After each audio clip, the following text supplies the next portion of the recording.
አንዱን ፈላስፋ ሶቅራጥስን ይመስለኛል ከአርስቶትልና ከሶቅራጥስ አንዱ ነው። ከተሳሳቱ ግን ሶቅራጥስ ይመስለኛል፣ ያደላብኛል። ፍልስፍና ስለሆነ ይመስለኛል ማለት ይቻላል። ከጠፋ ቃለ እግዚአብሔር ነው ይመስለኛል የማይባል እና ሶቅራጥስን ሂዳ አንዷ መልክ ሲያስጠላ አለችው። ምን ብሎ መለሰላት? በዛገው መነጽርሽ አይተሽኝ ነው አለት። እንግዲህ የእሱ መልኩ ምንድነው? ጥበቡ ነው። የሶቅራጥስ መልኩ ጥበቡ ነው። እሱን አልታየሽም ማለቱ ነው። ስለዚህ አይን የምናየውን ነገር አበላሽቶም እንዲህ የሚባል ተረትም አለ። በድመት አይን ሁሉም ሳምባ ነው ይባላል። ሳምባ ስለምትበላ ወይም ጣፊያ ነው ማለት ትችላላችሁ። ሁሉም ነገር ሳምባ መስሎ ይታያታል ማለት ነው። ሰው የሚያይበት መነጽር ከተበላሸ በጣም ችግር ነው። የንጉሥ ልጅ ሐዘን ቢሉት ምን አለ ነው? አደን አለ ይባላል።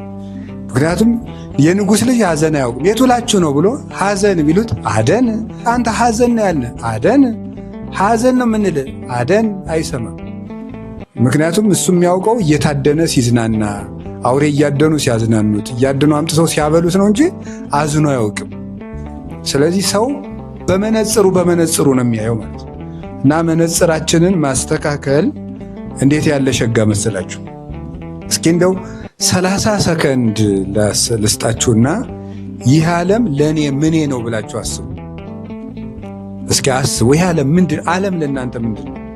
እሺ 1 ደቂቃ ልስጣችሁ። ብር ምንድን ነው?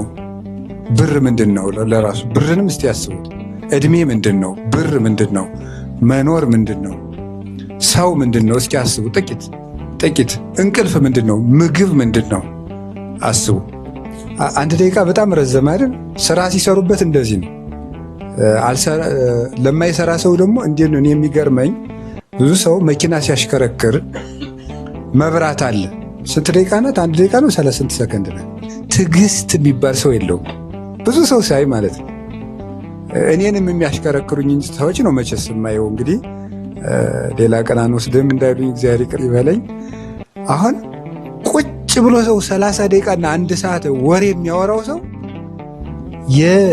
የትራፊክ መብራት ላይ ግን ትዕግስቱ ልቅ፣ ከዛ ወዲያው ይቀጣል ማለት ነው። ትራፊኮች ልከውኝ አይደለም እንደው ግን ሰው ትዕግስቱ እንደው እየገረመኝ እኮ ነው ማለት ነው። እና ትንሽ ደቂቃ ሲሰዳደብ መኪና የሚነዳ ሰው የሚሳደበውን ስድብ ተውት። በቃ ፋብሪካ የማያመርተው በቃ አንደንባራ፣ አንትውር፣ አንተ አስተውላ አትሄድም፣ ምን ባገኘው ፈጠፍጥ ነበር ሲባባል ነው የሚውል ማለት ነው። ትንሽ መታገስ አቅቶት ማለት ነው። ትዕግስት እንደው ሰው ይሳደብና ይቅርታ ይላል ያሳፈረውን ሰው ማለት ነው። ሰው ይታዘበናል ማለትም አለ አንዳንድ ጊዜ ማለት ነው። እሺ ለማንኛውም 1 ደቂቃ በጣም ትልቅ ሆነችብን። ይህ ዓለም ለእኛ ምናችን ነው? እስኪ አንድ ጊዜ በሉ ሁላችሁ። አሁን ሰው ይህ ዓለም የመጨረሻዬ ነው ብሎ የሚያስቡ አሉ። በቃ ይህ ዓለም ምንድን ነው ላይፍ አፍተር ዴይዝ የሚባለው ከሞት በኋላ ህይወት የለም የሚሉት ሰዎች እነሱ ይህ ዓለም መጨረሻዬ ነው። አሁን ይሄ ሰው ምንድን ነው የሚያደርገው? ይህ ዓለም መጨረሻዬ ነው ያለ ሰው በጣም ከባድ ነው። ከዚህ በኋላ ህይወት የለም ካለ በቃ ይሄ ሰው ተስፋ የቆረጠ ነው። ቢገልም ምንም ቢል ጽድቅ ቢሰራ ባይሰራ ሰውን ሰው ቢገለው ግድ አይሰጠው። አያችሁ፣ ይሄ ራሱ የማንነት ትርጉም ያመጣል ማለት ነው። ዓለም መጨረሻችን ናት። በቃ ከዚህ በኋላ ህይወት የለም ካለ አኗኗሩ እንደ በሬ ይሆናል ማለት ነው። እንደ እንስሳ ይሆናል ፍርድ የለብኝም ካለ። ስለዚህ ስለ ዓለም ያለን ግንዛቤ ነው ህይወታችንን የሚወስነው ማለት ነው። ስለ ብር ያለን አመለካከት ብር ላይ ያለንን አቋም ይወስናል። ስለ ብር ሁሉ ነገር ነው ብሎ ካሰበ አንድ ሰው ሲተኛ ብር፣ ሲያስብ ብር፣ ሲናገር ብር፣ ሲያገባ ብር፣ ጓደኛ ሲሆን ብር፣ ቤተክርስቲያን ሲመጣ ብር፣ ሁሉ ነገሩ ብር። በቃ ከእግር ጥፍሩ እስከ ራስ ጠጉር ደሙ ራሱ ቢታይ ብር፣ ሁሉ ብር ነው የሚለው። ገንዘብ ሁሉ ነገሬ ነው ብሎ ያሰበ ማለት ነው። ስለዚህ አንድ ሰው እንደ ሁኔታ ንገራችሁ ስለ አንድ ነገር የሚያስብበት መነጽር ማንነቱን ይወስናል። የሞተ ሐሳብ የሞተ ማንነትን ያመጣል። ሕያው ሐሳብ ደግሞ ሕያው ማንነትን ያመጣል። ስለዚህ ይቺ በሰላም ግቡ የምትባለው አዋጅ ስለ ዓለም ያለንን አስተሳሰብ የምትቃኝ ናት ማለት ነው። ዓለም ለእኔ ምንድን ነው? ምግብ አሁን ለእኛ ምንድን ነው? አሁን እኔና እናንተ ለእኔና ለእናንተ አሁን ለምሳሌ አሁን ስላለንበት ሁኔታ ነው የማወራው። ምግብ አሁን ለእኔና ለእናንተ የደስታ ምንጫችን ነው አይደል? የደስታ ምንጫችን ነው። ለሌሎች ለቅዱሳን አባቶች ደግሞ የሥጋ ማቆሚያ ነው። ስለዚህ እኛ የደስታ ምንጫችን ስለሆነ ቅመሙ ሲጎል እንበሳጫለን፣ የሆነ ነገር ሲያንሰው እንበሳጫለን፣ የሆነ ነገር ሲሆን እንበሳጫለን። መኖሪያዬ ነው ብሎ ያሰበ ሰው አሰር ገብስም ይበላል፣ ቂጣ ይበላል፣ እንጀራው አይን ባይበለው ግድ የለውም፣ ስኳር ባያገኝ ግድ የለውም። ውሃው ጤና እንደሚሆን ካረጋገጠ ለምሳሌ ምንድን ነው ቢደፈረስ እንኳ ግድ የለውም። አሁን አባ ገብረ ክርስቶስ የሚባሉ ኢትዮጵያዊ ጻድቅ ምንድን ነው ያደረጉት? አረንጓዴ የሰራውን ውሃ እየጠጡ ኧረ እባክዎትን የጠለለ ውሃ ይጠጡ ሲባሉ ለአህያ ይሄ ምን አነሰው ይላሉ። እኔ አህያ ነኝ ብለው ነው የሚያስቡት፣ እንስሳ ነኝ እኔ ብለው ራሳቸውን ስለናቁ የጠራ ውሃ በብርጭቆ በምናምን አይመጣላቸው። ስለዚህ ምግብ ለእነዚያ መኖሪያ ነው። ምግብ መኖሪያ ነው። በቃ ከቆምኩ ይበቃኛል ላለ ሰው ምግብ አያሻሽልም። ስለ ልብስም ቢሆን እሱ ነው፣ አመለካከታችን ነው። ልብስ ማለት ነውርን የሚሸፍን ነው ብሎ ካሰበ ሰው ፋሽን በወጣ ቁጥር ልቡ ፈርጦ አይሞትም። ልቡ ፍርጥ ብሎ እኮ ነው ሰው የሞተው ማለት ነው። ሰው እንዴት መከራ እንደሚያይታችሁታል። ሲቋጥር፣ ሲፈታ፣ ሲያንዘላዝል ነው የሚውለው እኮ በቃ እንደ አህያ ውርንጫ ገመድ ነገር በዚህ ያንጠለጥል በዚህ ሲለው መከራውን አሁን መከራውን እና ሰው አሁን እንግዲህ ሰምታችኋል አይደለም? በዓለም ከፍተኛው የዓለም ወጪ አንደኛው ኮስሞቲክስ ነው፣ ሁለተኛው የጦር መሳሪያ ነው። በዓለም ላይ ከሚወጡት ወጪዎች ማለት ነው ሰው የሚቀባባው ነገር ማለት ነው። መከራውን አይቶ ነው መከራውን እናቴ መከራውን ነው የሚያዩ። አመለካከቱ እኮ ነው አመለካከቱ ነው። እኔ አሁን ሳልቀባም ውብ ነኝ ብሎ ካሰበ አንድ ሰው ያን ሁሉ ነገር አያከስርም። እኔ ኢትዮጵያ ዝማ እንዲያ ሁሉ መከራውን ሲብለጨለጭ እንደው ምኑን በልቶ እያደረሰ እንደው ሰውማ ሀብታሙ ነው አሉ። ደግሞ ከዚሁ ከኢትዮጵያ ኑሮ ውድነት ለቅባት ተወጥቶለት ማለት ነው። እና እኔ የምነግራችሁ ያለ አመለካከታችን እጅግ አድርጎ ማንነታችንን ይወስናል። ዓለም ለእኔ ምኔ ነው ብሎ ማሰብ። ከቃሉ ጋር ናችሁ። አሁን እንቅልፍ ደስታው የሆነ ሰው አለ።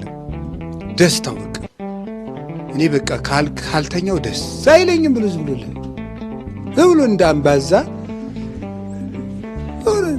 እናቴ እንደዛ ብሎ የሚነቃ ሰው አለ። አሁን ጠዋት አመለካከቱ ነው ሰው የሚያስተኛው። አሁን ሰው ሰይጣን እንትን ይሁን እስቲ ሰይጣንም ሊሆን ይችላል።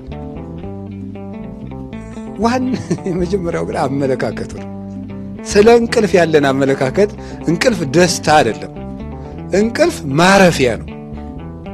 ማረፊያ በቃ ስጋዬ እንዲያርፍ የሚያደርገው እንደዚያ ብሎ ላሰበ ሰው አሁን አባቶቻችን ብዙዎቹ እንደው የድሮዎቹን ጻድቃንን ተዋቸው። አሁን የምናውቃቸው እንኳን ትልልቅ አባቶች አሉ፣ አረጋውያኑ በተጋድሎ የበሰሉት። እነሱ አሁን ዝም ብለው ሲጸልዩ አድረው ከጉልበታቸው ላይ አንገታቸውን ጣል አድርገው ትንሽ አርፈው ይለቃቸዋል። ድካ ማረፊያ ነው ብለው ስላሰቡት ነው። ስጋዬን ካሳረፍኩት በቃኝ ብለው። ቅዱስ አርሳኔዎስ የሚባል ቅዱስ አባት ወደ ምስራቅ ዞሮ ጸሎት ይጀምርና ፀሐይ ወጥታ ማለት ነው ፀሐይቱ ሲጸልይ ውሎ ፀሐይቱ ገብታ ሲጸልይ አድሮ ፀሐይቱ ተመልሳ በምስራቅ ስትወጣ ንሳ መክፈልተከ ኦሃካይ ስጋ፣ አንተ ክፉ ስጋ እስኪ ድርሻህን ትንሽ እንካረፍ ብለው ትንሽ አርፈው ይነሳ ነበር ቅዱስ አርሳኔዎስ። ስለዚህ እንደዚህ አመለካከታችን እጅግ አድርጎ ይወስነዋል። ለምሳሌ አንድ ሰው ጓደኛ ሲያበጅ፣ ጓደኛ ዝም ብሎ በቃ ጓደኛ ወንድ ከወንድ ሴት ከሴት በቃ ጓደኝነት፣ ጥሩ ጓደኝነት እንደ ዳዊት እንደ ሳኦል ልጅ ጓደኛ ሲያበጅ አንድ ሰው እኔ ሁልጊዜ ለምሳሌ ቅዱስ ጳውሎስ እንዲህ ይላል፣ ከማንም ሰው የፍቅር ዕዳ አይኑርባችሁ ይላል። የፍቅር ዕዳ አይኑርባችሁ ማለት እናንተ ስለመውደዳችሁ እንጂ ሰውየው እናንተን ስለመውደዱ ግድ አይስጣችሁ ማለት ነው። እናንተ ብቻ ሰውየውን ስለመውደዳችሁ ጣሩ፣ እሱ እናንተን መውደዱን ግን እያረጋገጣችሁ አትኑሩ ነው። ስለዚህ አሁን ምን መሰላችሁ? አሁን ጓደኛ ሲያበጅ አንድ ሰው ለመወደድ ብሎ ጓደኝነቱን ከጀመረው አመለካከቱ አይወደኝም መሰል አትወደኝም መሰል እያለ ሁልጊዜ መከራውን ሲያይ መኖሩ። እሱ ብቻ ለመውደድ ብቻ ብሎ ከኖረ ግን የፈለገ ቢያደርጉት አይቀየምም። ስለዚህ አመለካከታችን እጅግ አድርጎ አይምሯችን እጅግ አድርጎ ማንነታችንን ይወስናል። ስለ ዓለም ያለን አመለካከት ዓለምን ለመናቅም ለመጠቀምም ለመጎዳትም በዓለም ይጠቅመናል። እንደሱ ነው። እሺ አሁን ዓለም ለኛ ምናችን ነው የሚለውን ኦርቶዶክሳዊ ሐሳብ ትንሽ ልጨምርላችሁ።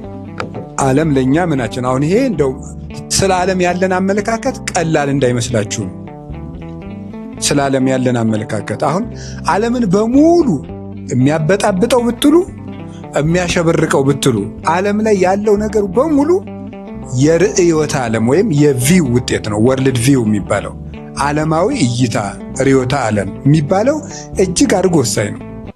ካፒታሊዝም፣ ሶሻሊዝም፣ ኢንዲቪጁዋሊዝም የሚባለው በሙሉ ሂውማኒዝም፣ ሊበራሊዝም የሚባለው ይሄ ሁሉ አመለካከት ነው። ይሄ ነው ዓለምን እኔ በልጥ የሚያሻኩተው ሀያላን መንግስታትን ሳይቀር እሱ ነው። አመለካከታቸው የምልከታ የበላይነት ነው ዓለምን የሚበጠብጠው። የምልከታ የበላይነት ምን ያመጣል?